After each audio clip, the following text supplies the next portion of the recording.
Welcome back to GBGuns. We're out today with the Rock Island STK 100. I knew that a second ago and then doubted myself. I get to put the first shots through this and I'm pretty excited. Even though it's a large framed gun and I have smaller hands, I'm coming to appreciate this width. It gives me a better grip.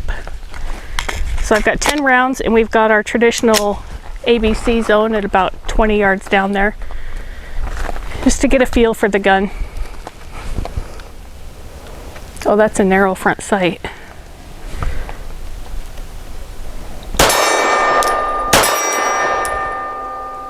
That first shot felt a little poppy, but very manageable.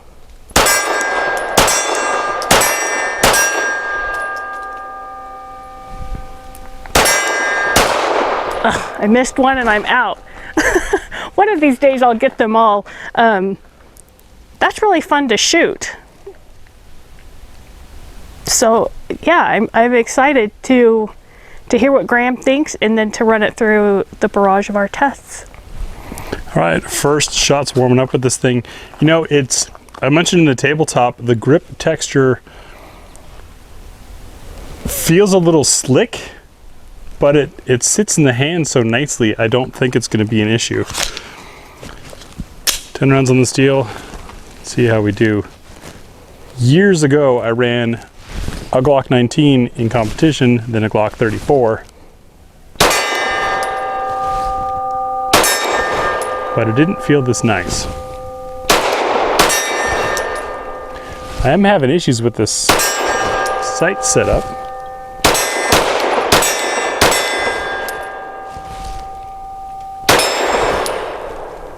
Locked open, no issues. We are using the KCI mags that came with the gun.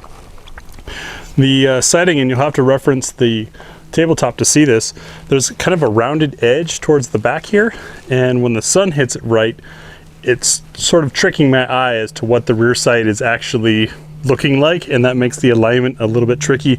I'm sure that's something you get used to, or with different sights would look different. But so far it's promising. What we're going to do today is hit this with, of course, full mag +1, our trademark What's for Dinner test, the spinner test for sights and trigger control, and an accuracy group. I also want to talk about some of the Glock compatibility that this STK 100 may or may not have. That's what's coming up next on GBGuns.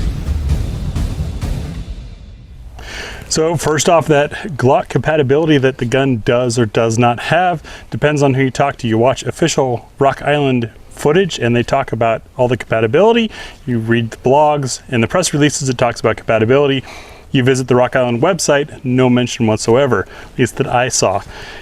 It comes with the KCI mags, which are a Glock pattern magazine, and you'd think it could take Glock slides. Now I don't have all the slides in the world. I kind of moved on from Glock a long time ago, so I stopped paying attention really. But we tried 3 different slides from Gen 3 and Gen 4, both aftermarket and factory slides, and none of them made it over the ejector on this gun. I don't know if that's our particular ejector, just the way it's tweaked, and if we could bat it with a mallet, maybe everything would be good, but this is a loaner gun. I don't want to modify it. So as far as I can tell, with 3 different slides, both OEM and aftermarket, no, you can't put a Glock slide on here. Onto the mags. The KCI mags are Glock pattern. We've got here some of our Glock pattern mags. These are factory mags that just have extensions on them. They fit in nice. It locks the slide back, drops out nice, no problem there. This is a torque mag, which we've had no issues with in any of our other Glock pattern stuff, and it'll sit in there and it'll lock the slide open, but it doesn't engage, doesn't lock. So at least with this gun, the torque mags are out. An ETS mag locks in, locks open. An older Korean stick mag kind of locks in, locks open, and you have to pull it out. The release will not drop it. You have to grab it out. And that got me thinking about some of these different polymers. Of course, the problem with polymer magazines is they have to be thicker. Old gangsta drum, right? Right there, I hit resistance. It doesn't want to go further, and I'm not pushing it any further because I tried to earlier, and it took both Tia and I a couple minutes to get this thing back out. Even though you can hear maybe friction. Even though this thing has functioned and fit fine in other Glock patterned guns, it does not fit inside here. So it's really going to come down to testing out the mags you have. We intended to come out here with our battery. I think we've got 8 or 10 different aftermarket Glock pattern magazines, but in just trying a few around the house and finding these issues, it seemed like it was going to be very problematic. So my advice on this, from what we've seen in this one sample of one gun, KCI mags will work, ETS will work, factory Glock will work. Your other aftermarket stuff, maybe, maybe not. So it doesn't quite have that full, it takes Glock mags excitement to it for those of you that have a pile of aftermarket Glock mags. All right, with that out of the way, let's get on with our regular review. On to our full mag plus one. We're going to be using the KCI mags that came with it. We're going to integrate Glock factory mags into our What's for Dinner just to speed up the process, but we want to test the gun with what it comes with. Here's our one and our full. We're using CCI Blazer bulk ammunition. In case anyone's curious, we have our ABC zone target out at about 20 yards for me to have something to aim at. Not feeling too confident on my hits, but I'm going to try to land as many hits as rapidly as possible, both to accelerate the video and to get a feel for how this gun works at speed. Here we go.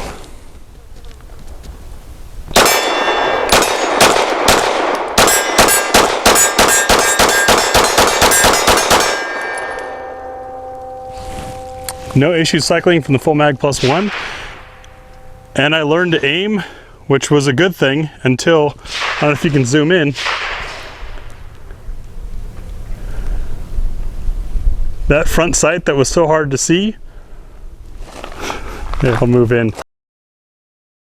is gone. Oh no! Which makes me extra proud about how I just did just now, but looks like this gun is done. Thanks to the amazing eyes of Miss Tia, we found it. She found it.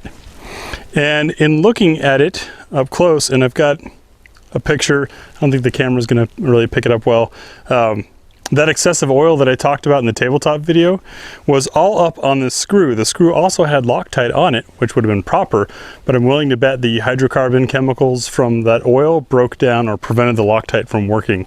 So, we'll get this back together. We'll let you know what Rock Island customer service says, and hopefully have another video for you soon on this. Thanks for watching. Well, that didn't last long. Kind of a disappointment. Just starting to kind of get in the groove of getting a feel for this thing. On closer examination, and I'm hoping the camera is going to pick it up, we can see that nothing broke off inside of the front sight. It is a metal front sight, and that our screw is still fully intact there. And come on, camera. You can even see at some angles that looks like there was a little bit of Loctite on there. My guess is the preservative oil that this thing was doused in. You can see some more has sweated out just after shooting it on a warm range day, even though I wiped this thing off entirely before the tabletop video. My guess is that petroleum-based lubricant and the Loctite didn't get along and caused the screw to come loose and back out. Now, I didn't have a Glock front sight tool with me at the range because, well, I've never needed one at the range. I've never seen this happen before. I'm just glad everything was captured in there. This gun doesn't belong to us. It was a T&E loan from Rock Island, who had us sign an interesting statement that no matter what, this gun belongs to them, even after we're legally transferring it in my name when I picked it up, filling out a 4473 just as anyone does when they purchase a gun, effectively making it in federal records my gun. This belongs to Rock Island. So since it doesn't belong to us, we're not going to touch it without their permission. I'm hoping they're going to say, yeah, sure, go ahead and modify it, but we don't like to modify things or do any repairs on stuff for a review, we want to show you what you would have experienced. So with this example, you would have had your front sight fly off, and if you didn't have Tia's eyes there on hand, you might not have seen the front sight. Having only gotten maybe 30 rounds through this thing before this happened, I can give you somewhat of a summary. The ergonomics on it are pretty nice. The heft from that frame feels good, and even though it's kind of slick in texture, it just sits nicely in the hand. The overall shooting experience is not quite inspiring. However, it's a comfortable gun to shoot, and oftentimes that's what turns into something you can shoot well. It's something that's comfortable. Another thing we noticed and didn't want to modify is our rear sight plate is not sitting level, and I think that's part of why I was having trouble aiming. It's cockeyed. It's sitting flush to the frame here. I double checked these screws and they are as tight as they get, but if you look at the rear sight, it's angled, so the plate is just not cut correctly. I don't know if it's the plate or if it's the slide itself, but if it's the slide, then any red dot you put on there is going to be really wonky. So kind of missed some attention to detail here, Rock Island. That nice touch to have that Loctite on that screw there. However, Loctite and petroleum products seem to not be friends. Come on, camera. There we go. I don't know if you guys can see the hint of blue in there. I'm just going to leave it as is and reach out to Rock Island, tell them what happened, show them this video, and see what they have to say. The hood wear did continue and continued to be rather even, which is good. It's shocking that the wear was that bad just in dry fire, and then the 30 rounds or so that we put through this thing.